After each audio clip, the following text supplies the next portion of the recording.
What's up, my friend? Mike Robertson here, and today I want to answer two of the most common questions that I get asked. Number one, what stances or positions can we use when we're writing programs in the gym?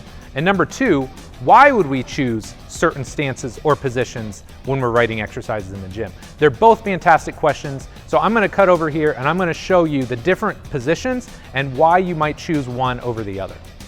Okay, so when we're talking about our different stances, we've got tons of options on the table.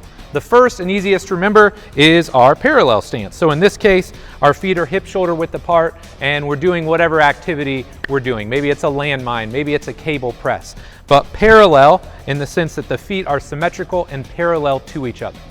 A second option is what we would call staggered stance.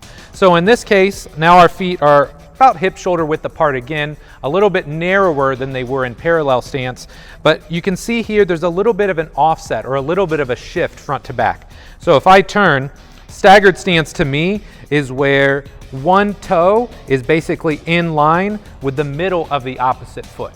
So in staggered stance, we've got this ability to get our hips underneath us, we can control our position, and we can do whatever activity it is we're doing. Third, we have split stance. And split stance gets argued on quite a bit, I think, on the internet. But when we're talking about split stance, there is no one split stance. And this is something Eric Huddleston, former employee at IFAST, now with the Indiana Pacers, he and I used to talk about this all the time. This could be split stance. This could be split stance. This could be split stance. I could drop my hips down lower.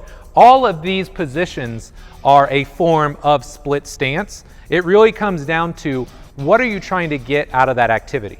Are you trying to create more hip separation? Are you trying to get the pelvis underneath them? And in a lot of cases, what we do is we'll generally note either a shorter split stance or a longer split stance when we're talking about our position.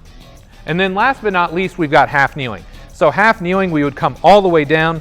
In a lot of cases, I won't come down to the ground. I'll put one or two AirX pads underneath me. But again, half kneeling is very similar to the bottom position of a split squat or a lunge.